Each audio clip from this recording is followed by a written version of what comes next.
What's up, guys? Dodgers Randy here, dressed a little bit different than you guys are used to. I'm at the award show today for the LA Sports Council, LA's greatest moment this year. I kind of mentioned this for the last couple vlogs, but just got to the hotel, the Beverly Hilton, and really excited. Hopefully Max Muncy won the award for his home run in Game 3 of the World Series. But he is in tonight's lineup, so he won't be here, unfortunately. But other than that, I'm excited to be here. I really have no idea what I'm in for. My first time at this award show, so I'll take you guys along as much as I can. For now, I'm gonna go get a drink and relax and get ready, and then we'll go. All right, so we just made it into the reception. As you can see, everybody's hanging out, having drinks. Can't really see much because it's dark in here, but everyone's mingling. So we'll walk through super fast. I've already seen Carlin Baith. She is the Alana Rizzo for the Kings, so that's really cool. I'm hoping to find a minute to talk to her.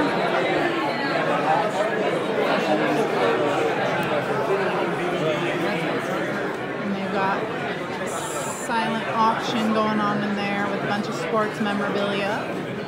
So we do this, I think, for about an hour. It's just kind of a mingling thing, and then we head in for dinner, I believe. So we'll be doing that pretty soon. I know it's loud. Sorry if you can't hear me all that well. Just made it into the dinner, and they're getting into stuff right now. We're getting prepared tonight. A little bit hard to see how many people are here, but no political jokes and no jokes about local schools. And I was like, there's so much material. So it's right there, I will get you guys some more interesting information. We're going to pass over it tonight. We'll all get through it, don't worry. I've got a salad right there. I'm a former football player. And as a we'll football see where it goes analyst, from here. I'm so happy to say that 2008. Announcement that I'm going to step down. I will not be returning to manage the Angels next year. I've had an incredible 19 years. Max Muncy is a part of the top 10 greatest LA moments in history because of his World Series Game 3 home run. So right now they're counting down. We don't know who the winner is, but these are the people that are number 6 through number 10. Moment number 8. Vladimir Guerrero. Oh my God, he's gonna win. Renowned for distinctive approach in the batter's box, as well as aggressive style in the field and on the base paths. Number 7. LAFC, they're expecting to put on a show. Where if Max Muncy doesn't win, this is all rigged. This moment has to be the best. LAFC are playoff bound. Moment number 6. All right, so he's at least in the top 5.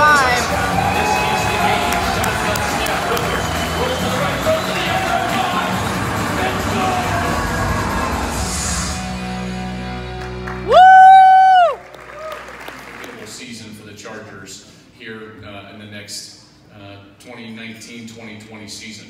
Our number 5 moment of the year was about a young man who was one of the most hyped players ever to come into Major League Baseball. No. Now, he did have some challenges, but he produced one of the most memorable seasons we've ever seen.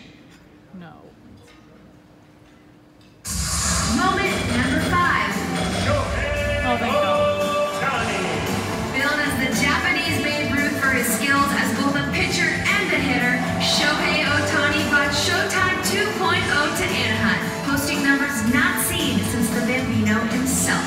He became the first player since Ruth to pitch at least 50 innings and hit 15 or more home runs in the same season. The result? He became the 3rd Angel named AL Rookie of the Year and only the 4th Japanese player to receive the honor. The most recent being Ichiro Suzuki. Today, like, Ohtani's good for baseball.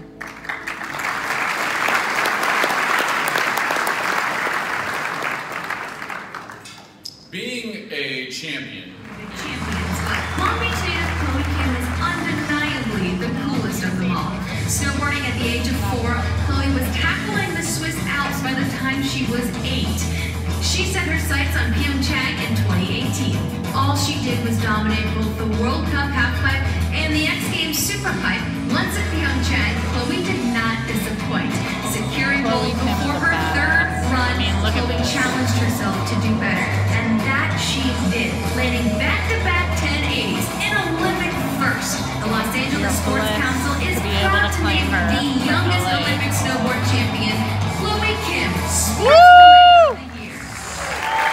Woo! God, I hope she's actually here.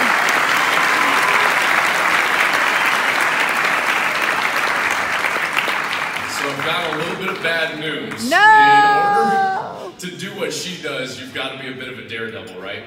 And Chloe, unfortunately, broke her ankle during the U.S. Open in Colorado 4 weeks ago and couldn't be with us here tonight. But to accept the award for Chloe, we're honored to have the board chair of the United States Olympic Committee, Suzanne Lyons. Woo!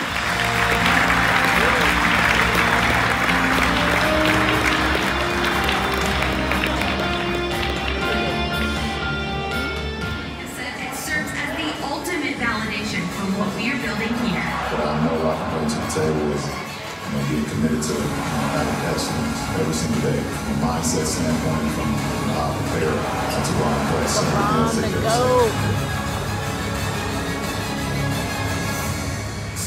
Moment number 3. On March 31st, Swedish soccer sensation Zlatan Ibrahimovic made his MLS debut with the Galaxy. A late game substitute with LAFC leading the match 3-2. The crowd wanted to hear the Lion roar, and roar he did.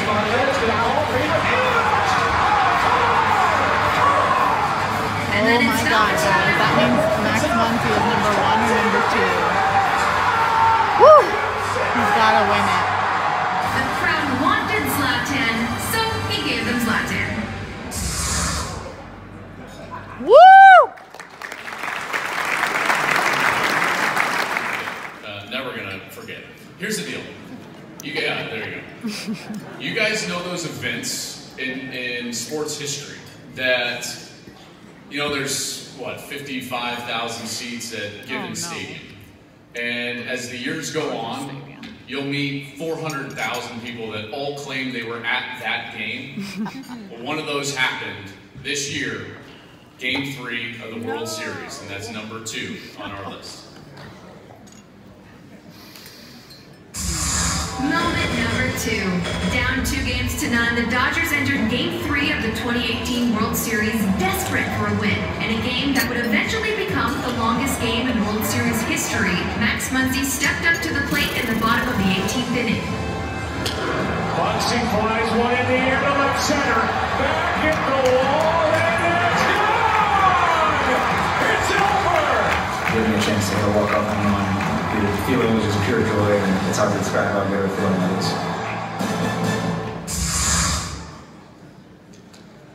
Trust me,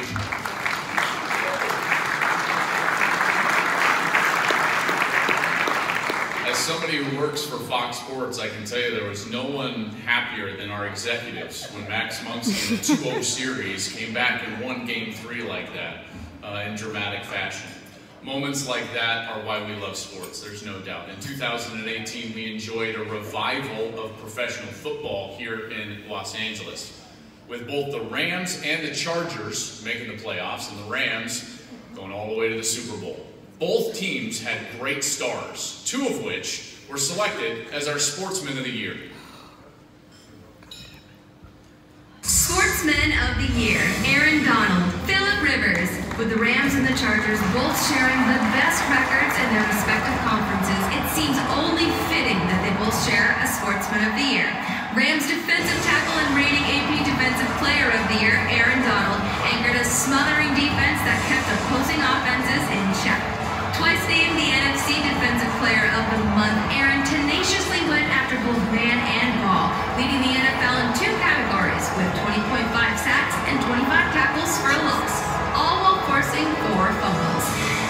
The Chargers veteran QB Phillip Rivers also had a career year, passing for over 400 yards twice during the season. In a Week 12 rout of the Cardinals, he tied an NFL record for most straight completions with 25. A standout performance came a week later in Kansas City, orchestrating a comeback from a fourth-quarter 14-point deficit, culminating in a gutsy game-winning 2-point conversion. The win ended a 9-game losing streak against the Chiefs and clinched the Chargers' first playoff berth in 5 seasons. With that, both age and youth will be served. The Los Angeles Sports Council is honored to name both Aaron Donald and Phillip Rivers Sportsman of the Year. As many of you may know, my wife and I just had celebrating the birth of our 9th child, baby girl born a couple days ago. So many of you have children know those first couple of weeks are exciting and somewhat hectic. So I'm here enjoying them and being with the family and welcome our new addition. Aaron Donald, the other NFL player in LA, receiving the Sportsman of the Year award, is a heck of a player. So it's certainly an honor to be in his company and an honor to be the first NFL player receiving this award. You know, the NFL had not been in LA for many, many years. Our second year in LA just this past year, and we're excited to be a part of it. I would like to thank the LA Sports Council for honoring me with this award and congratulate all the other honorees that are being honored tonight, and really congratulate the Sports Council for the program and the City Awards program that they've set up that's one of its kind. I have a lot of great memories about last year. Obviously it ends on a sour note, losing to the Patriots in the playoffs, but a lot of highlights: the win in Kansas City, the win in Pittsburgh, many other wins. When you win as many games as we did, you did a lot of good things, but only one team's ultimately happy at the end. But really excited about the team we have coming back, and looking forward to getting the 2019 season started.